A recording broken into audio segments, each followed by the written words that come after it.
The morning rush at Harborview Cafe was always chaos. Coffee machines hissed, plates clattered, and the smell of butter and cinnamon filled the air.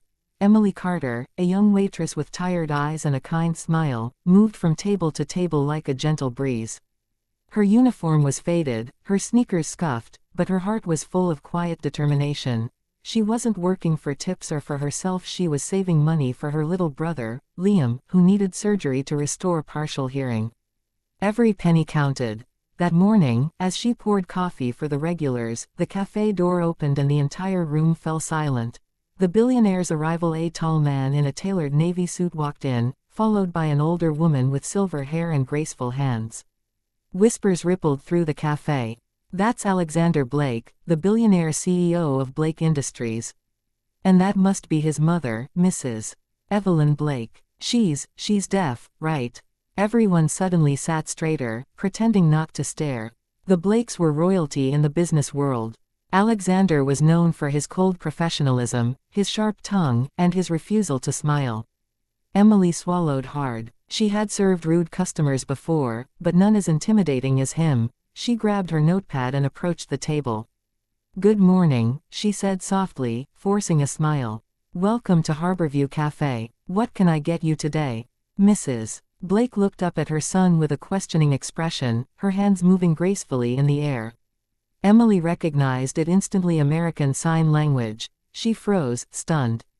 She hadn't seen anyone sign since she'd taught Liam his first words with her hands. Alexander sighed, speaking aloud.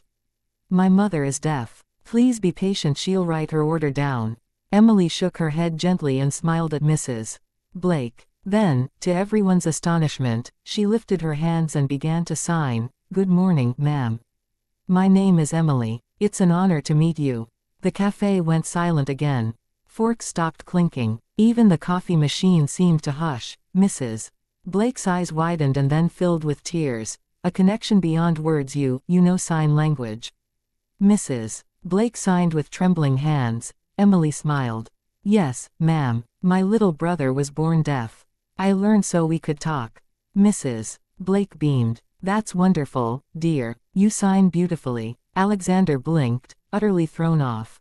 He had expected another nervous waitress who'd fumble and apologize, but instead, this young woman had bridged a world he often struggled to understand.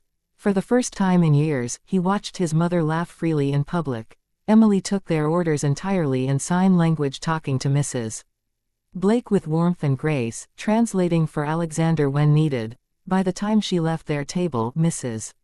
Blake was smiling so brightly that every other customer couldn't help but smile too. After the meal, when the Blakes finished their meal, Emily approached with the check. "Thank you for coming," she said kindly. "I hope you both enjoyed your visit." Mrs. Blake clasped Emily's hand and signed. "You made my day. Most people ignore me. They talk about me like I'm not here. But you spoke to me. Thank you." Emily's eyes softened. "You deserve to be heard, ma'am." Alexander stood up, slipping a black credit card from his wallet. "How long have you worked here?" he asked. 2 years, Emily said, brushing a strand of hair behind her ear. "Just until I save enough for my brother's surgery." He raised an eyebrow. "You're doing all this for him?" "Yes. He's my world." There was something in her tone, humility mixed with fierce love, that caught him off guard. He signed something quickly to his mother. "She reminds me of you." Mrs. Blake nodded, her eyes shining. Before leaving, Alexander handed Emily the receipt. "Keep the change," he said, and walked out with his mother. When Emily looked down, her heart nearly stopped. He had left a $2,000 tip. Days later, Emily thought that was the end of it. She never expected to see them again. But 3 days later, a sleek black car pulled up outside the cafe. Alexander Blake stepped out. "Emily Carter," he said, walking straight to the counter. Her heart jumped. "Mr. Blake, is everything okay?" He nodded. "My mother hasn't stopped talking about you. She insisted I come find you." He paused, then added, "Actually, I have a proposal." Emily blinked, confused. "A proposal?" "Yes. My company, Blake Industries, is starting a new initiative for disability inclusion. We're creating a training program for businesses on how to serve customers with hearing impairments. My mother believes you'd be perfect to help design it. Emily was speechless. Me. But I'm just a waitress. Alexander's lips curved slightly, his first real smile. You're not just anything. You have what most people lack: empathy. That can't be taught. She hesitated. I wouldn't know where to start. Don't worry. You'll have a team. You'll be paid fairly. Just consider it. Emily stared at him, her mind spinning. The pay could cover Liam's surgery and help others like him. Tears filled her eyes. I don't have to consider it. I'll do it. A new chapter. 2 weeks later, Emily walked into the sleek glass building of Blake Industries, dressed in a borrowed suit and trembling slightly. The office was buzzing with energy screens, suits, coffee cups everywhere, and at the center of it all stood Alexander, calm and commanding. Welcome to the team, Ms. Carter, he said. Let's make something extraordinary. From that day forward, Emily threw herself into her new work. She collaborated with sign language experts, designed training sessions, and recorded videos teaching employees how to greet and assist deaf clients. Mrs. Blake visited often, always greeting Emily with a warm hug and proud smile. And though Alexander kept his usual stern demeanor, Emily noticed something shift in him. He listened more, smiled more, even learned a few signs himself.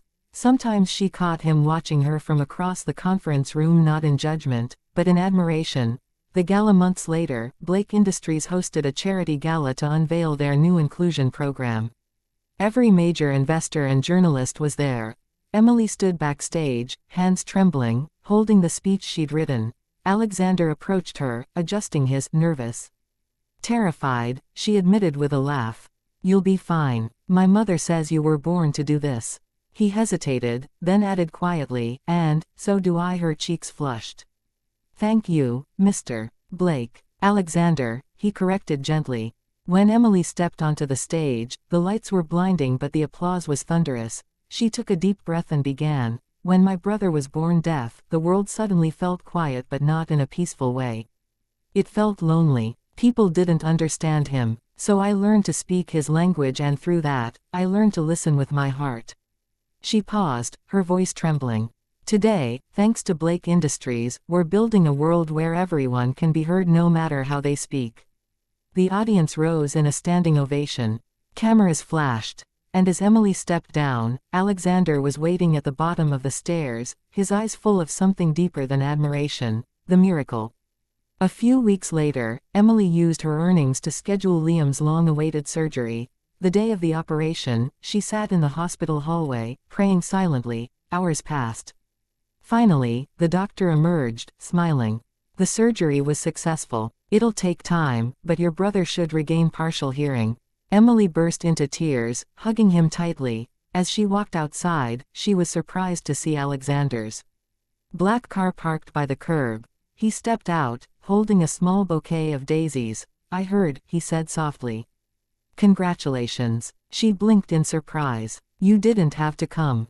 I wanted to. He smiled faintly. Your brother's part of this story too. For a moment, neither spoke. The world around them seemed to fade: the cars, the noise, the wind. Then Alexander reached into his pocket and handed her an envelope. What's this? Something my mother insisted I give you. Inside was a handwritten letter from Mrs.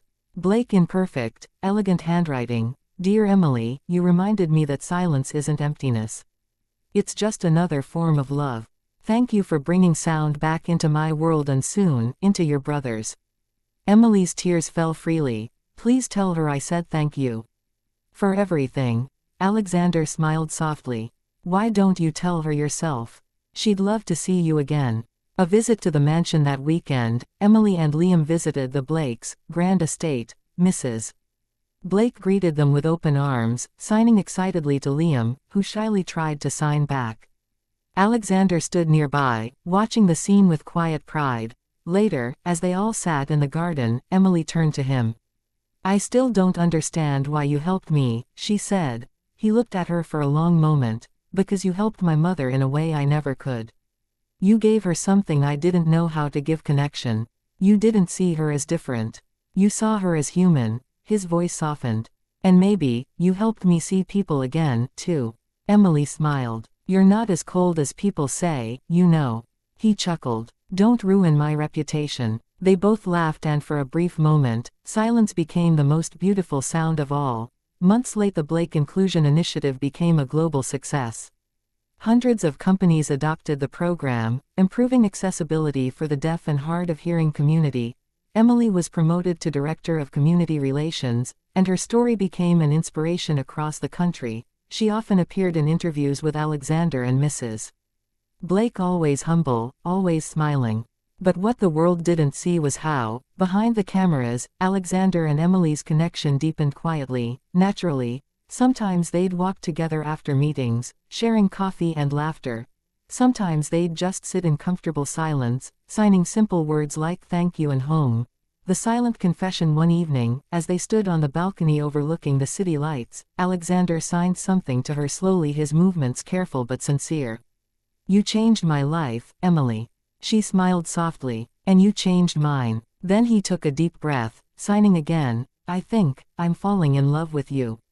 Her eyes widened, her heart pounding. For a moment, she forgot how to move, then she lifted her hands and replied, "Then I guess we're both hearing the same thing for the first time."